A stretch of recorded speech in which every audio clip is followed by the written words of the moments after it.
Liverpool kini mengalami masalah yang begitu besar. Ekoran kecederaan ACL yang dialami oleh Virgil van Dijk 2 minggu lepas dan kini dikatakan Van Dijk bakal mungkin tidak dapat beraksi untuk baki musim ini sekaligus memberi tugas dan juga masalah yang begitu besar kepada Liverpool. Apakah Liverpool perlu keluar pada transfer window bulan Januari nanti untuk mendapatkan centre back baru? Dalam episod Mad Stats kali ini, kita akan membincangkan mengapa Liverpool perlu keluar pada bulan Januari nanti dan mengapa individu yang beraksi di pentas Bundesliga yang bernama Dayot Upamecano mungkin menjadi solusi paling tepat untuk skuad Jurgen Klopp. Pendekar, tapi jiwa masih berlegar, ibarat seorang saudagar yang mengejar sejarah silam yang telah pun dibubar. Look, every team in the world would miss Virgil van Dijk. He is the best centre half in the world. That's of course not an easy thing to do. And we could play pretty much all the games in the last 2.5-3 years since he's here. Jadi sejak kecederaan yang dialami oleh Virgil van Dijk, Liverpool seperti biasa telah pun dikaitkan dengan pelbagai centre backs di luar sana. Ada 4 nama yang begitu ketara yang sering kali dikaitkan dengan Liverpool. Yang pertama, Kalidou Koulibaly daripada Napoli yang sudah berusia lebih kurang 30 tahun. Dikatakan hampir menyertai Manchester City tempoh hari. Tetapi Koulibaly kini dikaitkan dengan Liverpool. Nama kedua adalah Conor Coady, kapten pasukan Wolves yang juga sebenarnya berasal daripada Liverpool. Baru-baru ini mendapat cap pertama dan kedua beliau untuk skuad kebangsaan England. Nama ketiga yang dikaitkan dengan Liverpool adalah Dayot Upamecano, pemain centre back yang beraksi untuk skuad Julian Nagelsmann di Red Bull Leipzig, dan pemain keempat yang dikaitkan dengan Liverpool adalah Ozan Kabak, pemain muda Schalke yang berasal daripada Turki. Tetapi khas untuk video ini, kita tidak mengambil kira sangat statistik Ozan Kabak kerana nombor satu, Ozan Kabak adalah pemain yang begitu muda. Mungkin beliau akan menjadi sasaran utama Liverpool, tetapi untuk video ini kita lebih melihat kepada sasaran terbaik dari segi statistik. Jadi kalau kita nak membandingkan kesemua pemain ini, kita perlu lihat dari dua perspektif berbeza. Kerana untuk beraksi di posisi centre back buat pasukan Liverpool, pemain tersebut perlulah mempunyai ketenangan di atas padang, perlu mempunyai keupayaan untuk menjadi agresif apabila berdepan dengan penyerang dan juga mempunyai keupayaan untuk menggerakkan bola ke bahagian hadapan. Kita bermula terlebih dahulu dengan sudut pandangan yang lebih defensif sebenarnya. Kalau kita bandingkan untuk ball recoveries per 90 minutes, kita boleh lihat perbezaan ketara yang ada di antara Upamecano dan juga kesemua pemain yang berada di sana. Upamecano melakukan 9.4 ball recovery secara purata setiap 90 minit, manakala pencabar terdekat adalah Joe Gomez yang hanya melakukan 6.8 ball recoveries per 90 minutes. Kita boleh lihat perbezaan ketara di sana juga. Satu lagi statistik untuk menunjukkan kebolehan seorang defender beraksi dengan begitu agresif di atas padang adalah ground duels won secara purata 90 minit. Di sini juga Dayot Upamecano berada di tangga teratas, seringkali melakukan ataupun memenangi ground duels 3.6 per 90 minit secara purata, manakala Koulibaly tidak begitu jauh dari beliau, 3.3 ground duels per 90 minutes. Pemain Liverpool sedia ada yang terdekat adalah Joel Matip, 2.5 ground duels won per 90 minutes. Perbezaan ketara kita boleh lihat di sana di antara Upamecano dan juga pemain Liverpool yang lain. Untuk clearance per 90 minutes, di sini juga Upamecano walaupun tidak berada di tangga teratas tetapi berada di tangga kedua. Tangga teratas diambil oleh Joel Matip, 4.8 clearance secara purata setiap 90 minit, manakala Upamecano melakukan 3.2 clearance setiap 90 minit. Dan statistik terakhir dari perspektif defensif adalah interceptions per 90 minutes untuk menunjukkan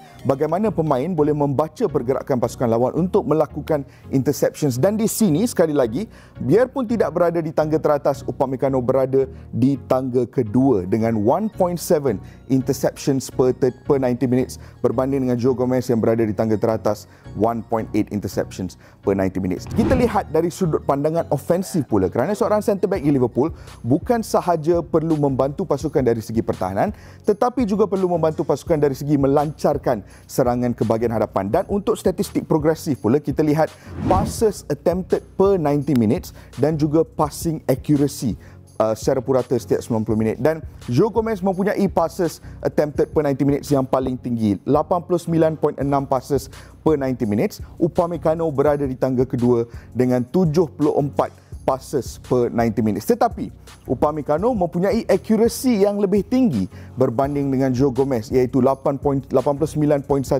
passing accuracy, dan ini menunjukkan kebolehan beliau untuk menggerakkan bola dan melakukan hantaran di atas padang.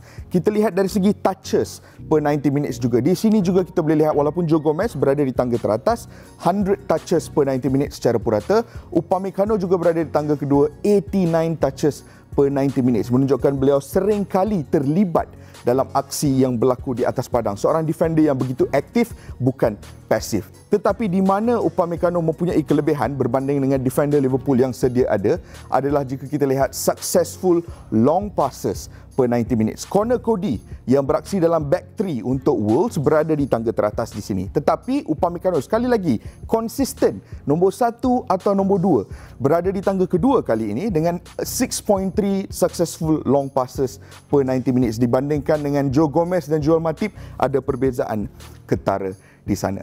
Apa yang menjadikan Upamecano pemain yang begitu sesuai untuk pasukan Liverpool? Kita perlu ingat walaupun mempunyai statistik yang begitu menakjubkan, hakikatnya Upamecano masih berumur 21 tahun. Dan perkara ini selaras dengan falsafah transfer Liverpool di mana mereka seringkali hanya mahu membeli pemain yang lebih muda berbanding dengan pemain yang lebih tua untuk membuat plan jangka masa lama.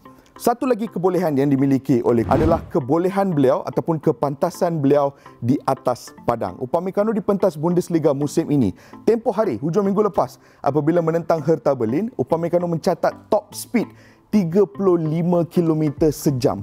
Untuk seorang centre back mempunyai kelajuan seperti tersebut adalah advantage yang begitu besar, kerana perkara ini juga akan membantu Liverpool dari perspektif ketiga, iaitu apabila Liverpool beraksi dengan high line, corak yang digemari oleh Jurgen Klopp meletakkan defend beliau begitu tinggi di atas padang.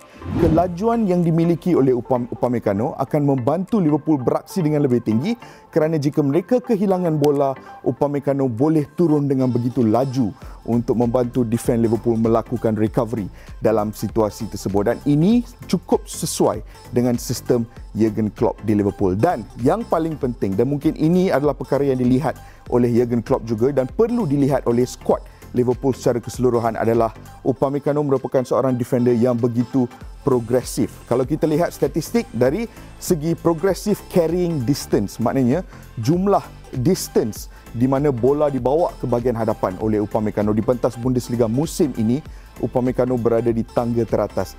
Maknanya untuk Red Bull Leipzig, beliau menerima bola dan seringkali menggerakkan bola ke bahagian hadapan. Jadi secara statistik dan juga secara teori, Upamecano sebenarnya adalah pemain yang tepat untuk Liverpool. Bukan saja untuk menggantikan Van Dijk dalam jangka masa pendek, tetapi apabila Van Dijk pulih dari kecederaan ACL, Upamecano mampu menjadi partner terbaik untuk Van Dijk tahun-tahun yang akan datang dan akan terus memperkasakan bahagian pertahanan Liverpool untuk musim-musim yang akan datang. Apa pandangan anda kalau korang Jurgen Klopp, centre back mana yang korang nak sign untuk Liverpool? Tak kisahlah bulan Januari ataupun summer transfer window yang akan datang. Kongsikan di ruang komen.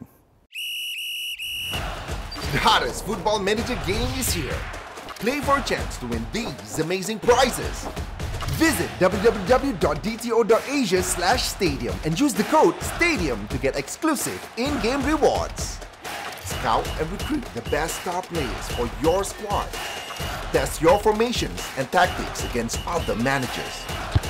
Build your dream team today at www.dto.asia/stadium.